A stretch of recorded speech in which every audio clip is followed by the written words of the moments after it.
righty. Well, welcome everybody to the pre-regatta webinar for the 2024 USRowing Indoor National Championships. We thank you all for joining and getting on tonight to learn more about our event. Tonight, the following people we'll have on the call is myself, Jake Robinson with USRowing. We'll have our chief referee for our virtual event, Mariah Foster. With the Pittsburgh Indoor Sprints, we'll have Matt Logue and the chief referee, Mike Murphy.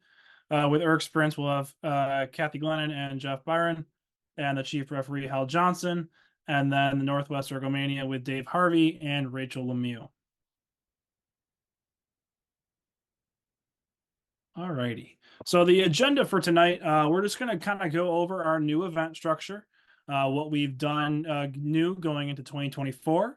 We'll go through important dates and deadlines, as well as some competition information, and then we'll welcome our referees, and then we'll go through our host sites, and then we'll end with some questions. As I mentioned in the chat, or I mentioned briefly, throw your questions in the Q&A, and then we'll answer them as we go. Alrighty, and these are our official partners and our host sites for the USRowing International Championships. As I mentioned, Pittsburgh Indoor Rowing Championships, Erg Sprints, and Northwest Ergomania.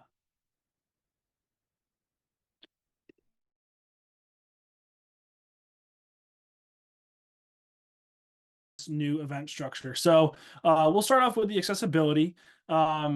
We've shifted to this regional hybrid model to ensure that rowers from all regions of all of our competition areas have the opportunity to compete locally at a regional event. Right now, obviously, we have 3 regional partners, but as we continue to grow this program, want to continue to develop host sites in all of our competition regions. While virtually, though, simultaneously having this virtual event for individuals who do not have a regional event nearby them to showcase their skills on the virtual platform. So it's a great opportunity from no matter where you are in the United States to join the competition if you would like. So this dual approach really maximizes participation and just kind of fosters that sense of community within the rowing world. And then it's just super inclusive for all of our competition regions.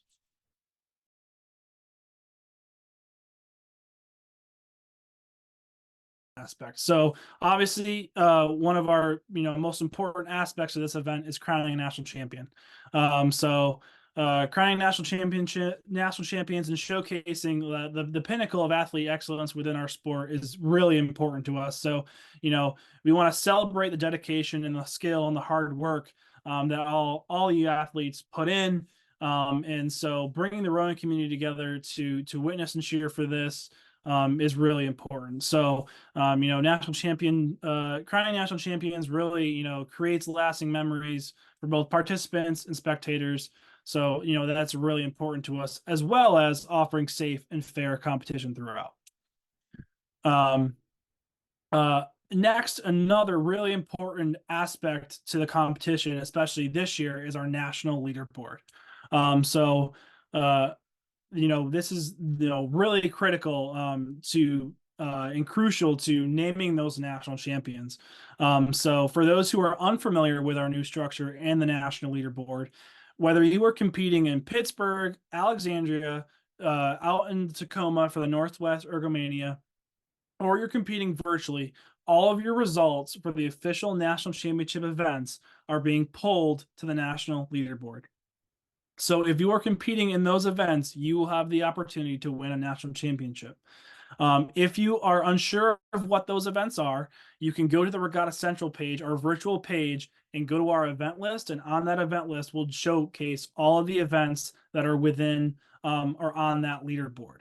And just to clarify, there are specific events at individual host sites that are not a part of the national leaderboard.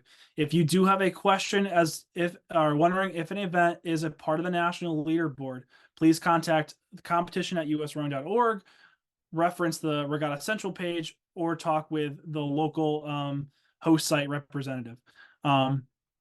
But essentially, the national leaderboard really ensures that the competition extends beyond our regional boundaries, and that all athletes, no matter where you're from, you have the opportunity to win a national championship.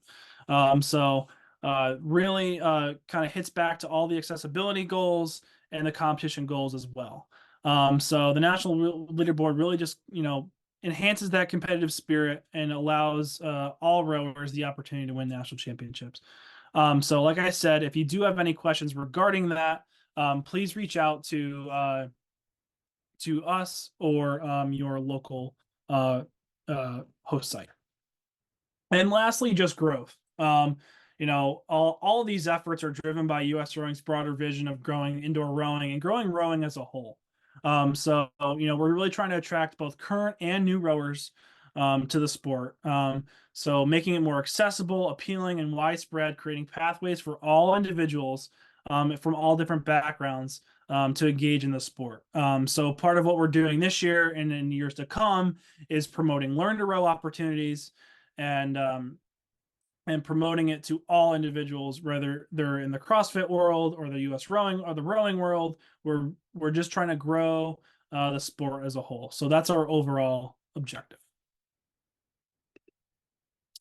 Alrighty, so now some important dates and deadlines. A lot of these, January 22nd, which was yesterday, was the standard registration closing for the Pittsburgh Indoor Sprints. And Matt will talk more about any specific deadlines for Pittsburgh here in a little bit.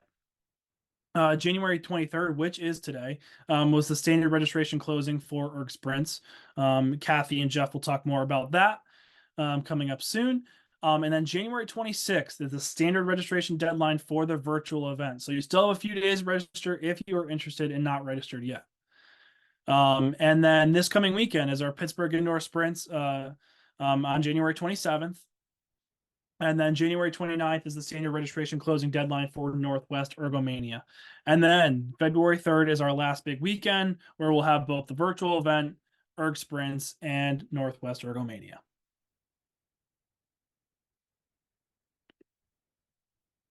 Alrighty.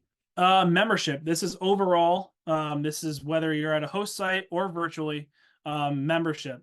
Competitors must be up to date with their US Rowing Basic membership or waiver by the 26th of January. For individuals to be compliant and eligible to compete in both the virtual event and our partner indoor rowing championships, all the following must be met: active US Rowing member, signed US Rowing membership agreement waiver, and completed self-attestation or current safe sport training. If you do have any questions regarding this before the deadline, please reach out to myself or our membership at usrowing.org. Alrighty, so now we're going to talk about the virtual event. As I have mentioned before, if you do have any questions regarding this, the email is right there, the competition at usrowing.org. Our event is February 3rd, 2024, and no matter where you are in the US, you can compete in this event. As long as you have good internet connection, you're all set. Alrighty, equipment for this event. This is really important for everyone who's competing virtually. There are step-by-step instructions on how to connect your ERG with the internet and the Time Team software in the entry packet. It's a very easy manual that Time Team has produced. It'll tell you how to connect your ERG with your computer and the internet. Please, so there's a lot of great information in the entry packet. I really highly encourage everyone to read the entry packet.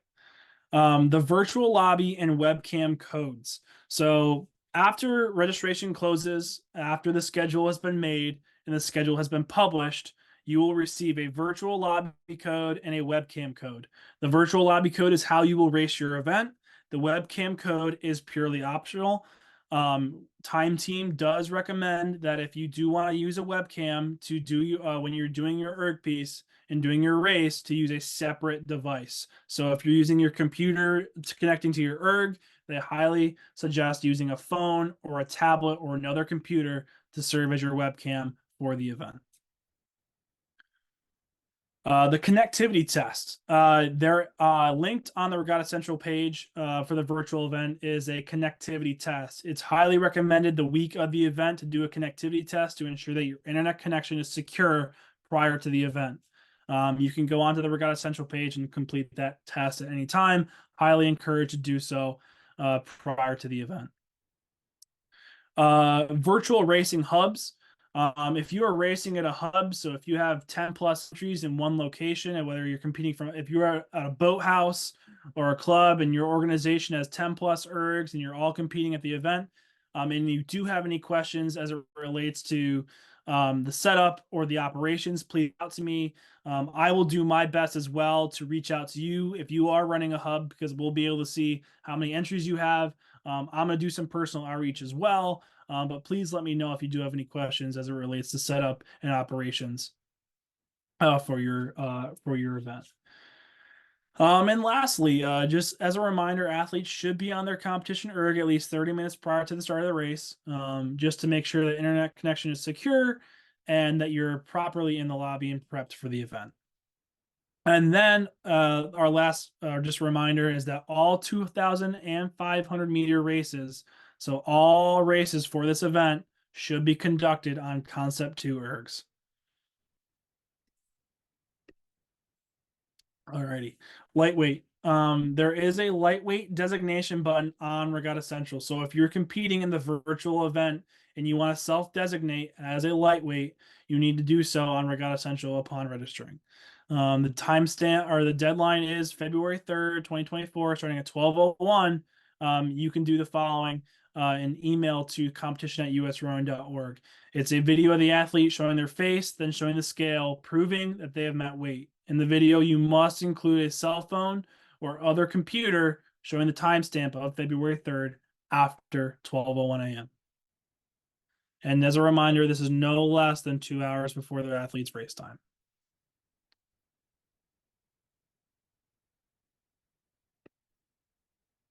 Alrighty. Altitude adjustments. For those competing at 5,400 feet or higher, we will do altitude adjustments for your time. 10 seconds will be subtracted from the competitor's final time, but only if it's submitted by the deadline. Competitors are required to email the competition email before January 26th, before that deadline of registration. So if you are competing at altitude and haven't done so yet, please email us prior to January 26th, or else the 10-second subtraction will not be made onto your time. You have to email the exact address and the elevation level of where you are competing your live race. Alrighty, so now I'm going to welcome Mariah Foster, who is our chief referee for our virtual event. So hello, everybody. I'm going to kind of speak for most of us referees here that are here, the chiefs at the other events. We are here for your safety and fairness. We are here to ensure that all of the racing does happen across the board the same. So what happens in Pittsburgh, the script that is being used there is the same that happens in Alexandria, is the same that happens at Ergomania, is the same that happens virtually.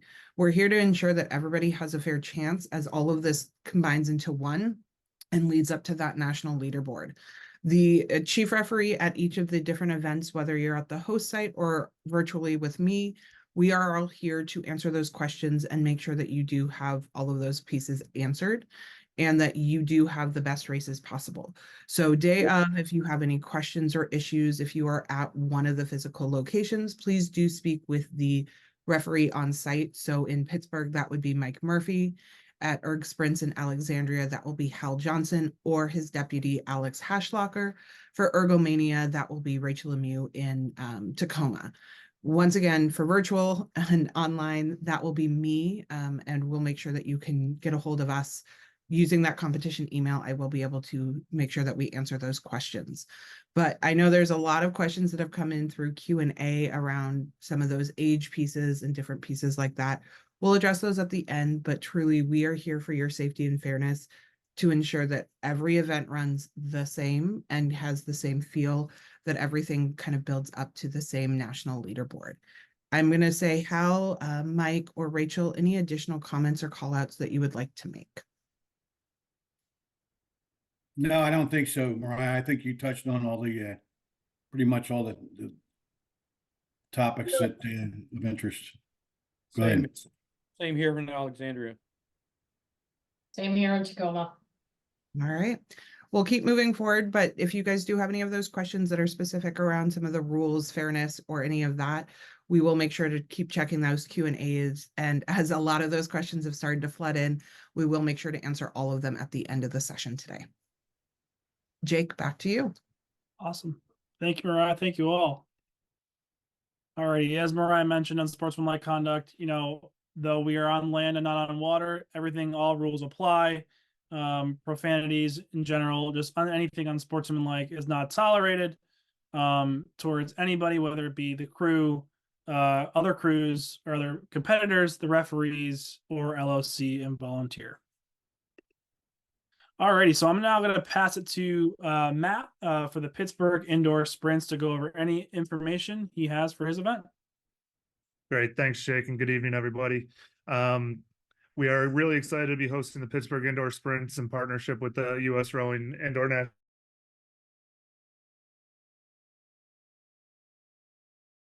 David L. Lawrence Convention Center right here in downtown Pittsburgh.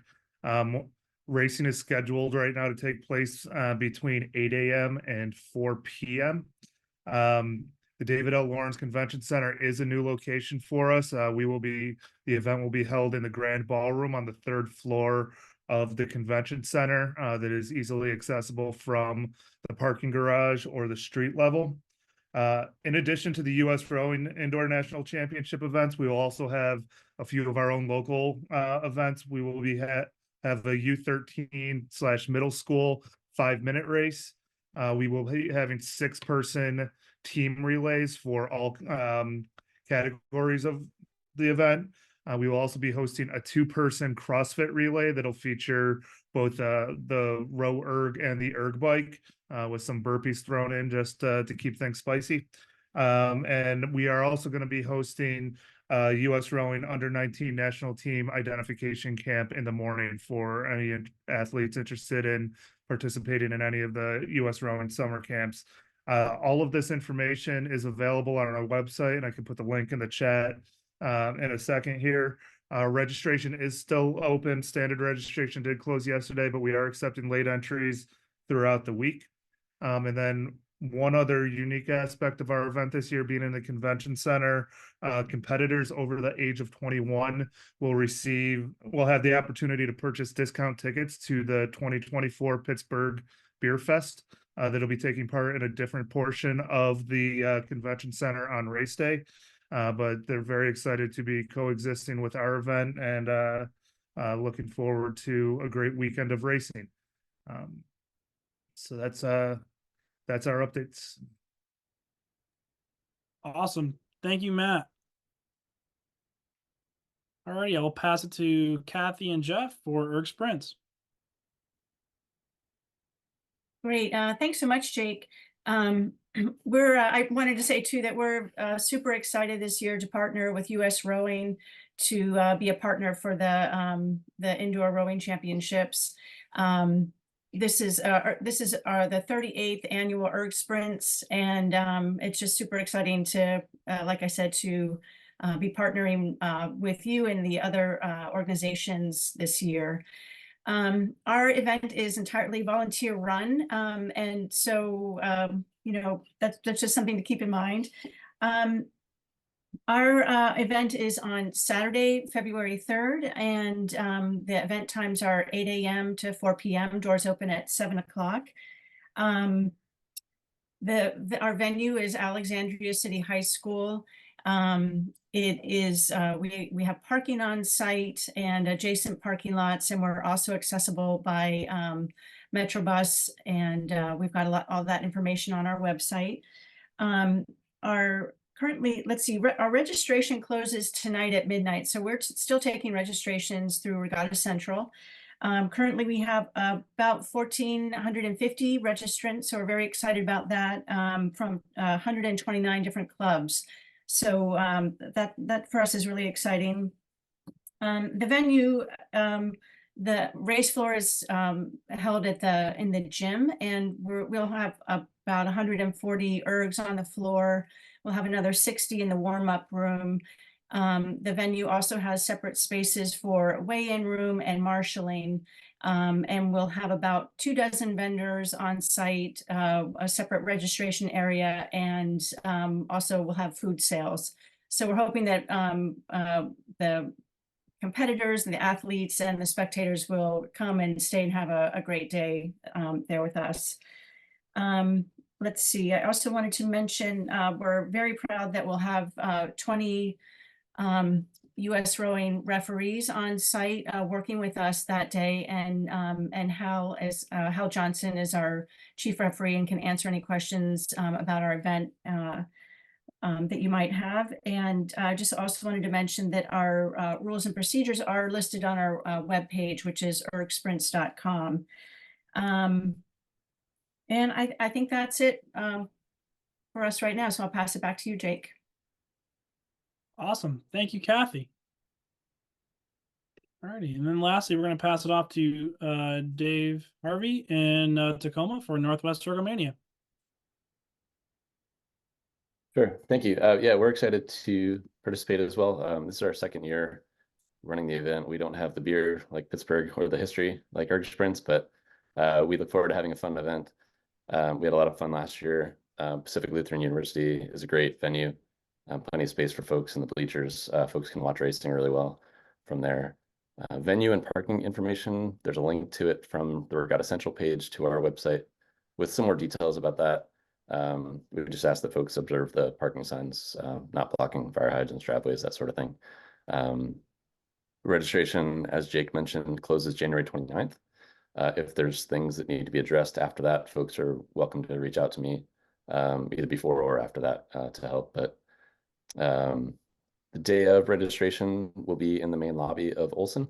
There's lots of room there. The tables will be right inside the door. And then for lightweight weigh-ins, there'll be one of the classrooms will be set aside for that. So if you're racing in person at our event, folks can do the lightweight weigh-in there. And we'll follow the usual US rowing rules and procedures with that. Race HQ and first aid will be right at the front of the racing area. So if any questions come up day of that other volunteers can't answer, or you need something, please come up to race headquarters and first aid. We can help out with that. We'll have a big warm-up area with plenty of ergs in there, and also a bag drop for competitors moving into the race space. We just ask that spectators can observe the rules. One person can come in for one coxswain or coach for each athlete, but we need spectators to observe the signage, stay in the area, make sure everyone has a good experience and can see the athletes and enjoy the competition. We'll have lots of volunteers there. They'll be wearing dark green shirts, so they'll be easy to find. They say Ergomania in big letters on the front. But yeah, we're super excited to host. If anyone is interested in volunteering either Friday night or Saturday, please feel free to reach out to us. There is a link on the Regatta Central page for that as well. And that's about it. Awesome. Thank you so much, Dave. I appreciate it. Cool. Before we move into questions, I'm going to bring up one final thing that does apply to all physical locations and virtual, is a reminder that headphones are not allowed. So just as a quick reminder, headphones are not allowed. We know that this has happened in the past. And so if you are preparing to listen to music and you want to bring your headphones, just remember they are not allowed. So this does apply to all of the physical locations and for virtual as well. So please do keep that in mind. We will make sure to answer the rest of the questions as we move into the question portion now, but I did want to make that one call out as we've gone through kind of all of the events leading up to now. This is Rachel. I do have a question as it relates to that, Mariah. And this pertains primarily to what happened at World Championships last year in Toronto.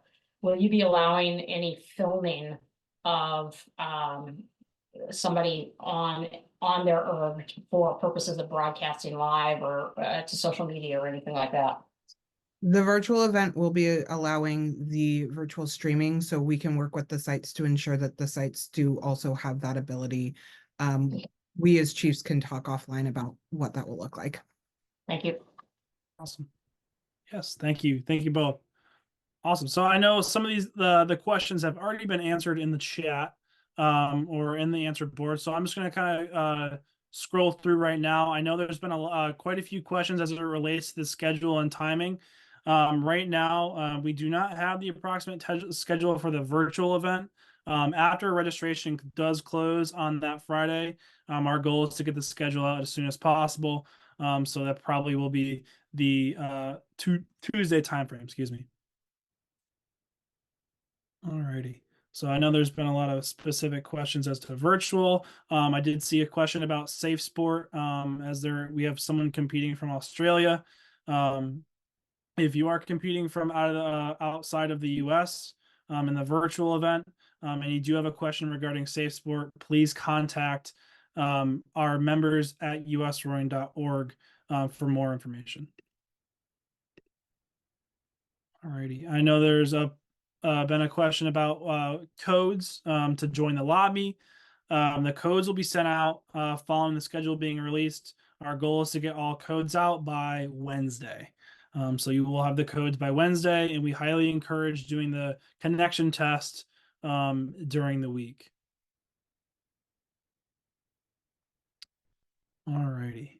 We have a question about membership and the requirements for membership. As I mentioned, if you do have a question regarding the criteria, as I did mention, in order to compete at the USRowing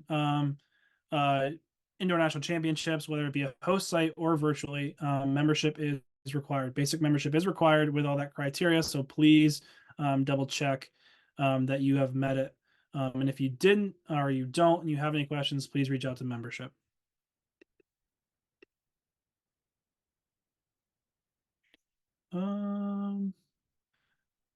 Excuse me as I work through our list here. Do all virtual races need to be conducted at the same time as the in-person races? That is a great question.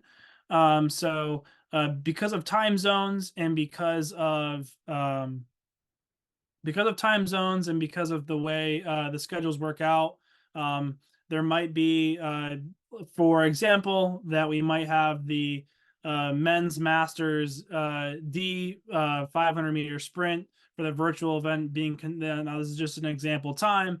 It's happening at 1 o'clock in the afternoon, purely an example. Not sure if that's the actual time. But in Tacoma, it might be happening in a different time, and same as Alexandria. So as the results come in, I know we're getting leaderboard questions.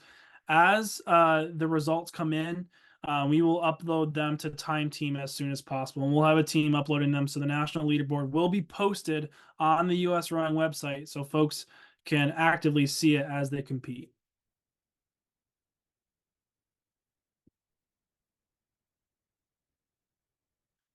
I see a question regarding the Open PR3 and the Open PR3 PI. That is a specific classification within the adaptive athlete realm. If you do have a specific question on that, please email competition at usrowing.org, and what we can do is we can direct you to our director who works with our adaptive and para athletes, and we can get that question answered.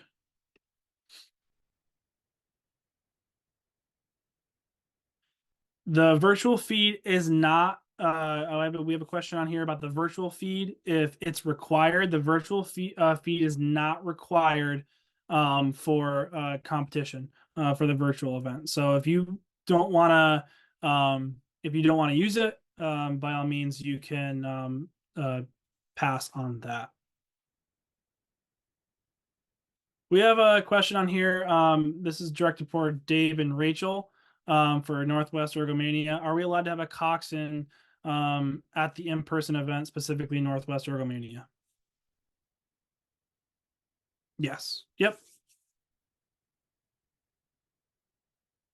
All righty. Lightweights. Do we need to wear running shoes while weighing in?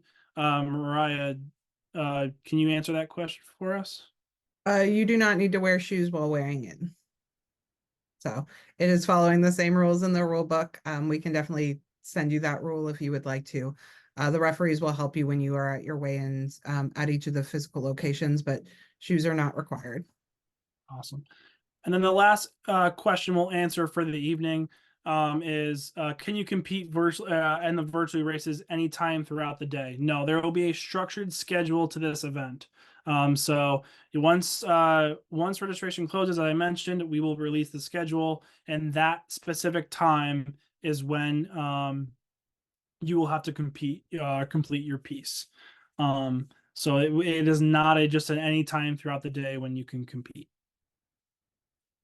Alrighty. So at this time, if you do have any more questions in relation to our event or the in-person event or the in-person events, please reach out to competition@usrowing.org about the virtual. And if you do have any questions in regard to our host sites, please reach out to them specifically, as they will best be able to suited to answer your questions.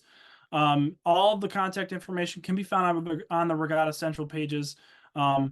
Linked all together on the virtual page is each Regatta Central page for all of our host sites. So like I said, please reach out if you do have any questions. And thank you all so very much for joining us tonight. And get ready to race. And we are excited for this event. So thank you all very much and have a great rest of your evening.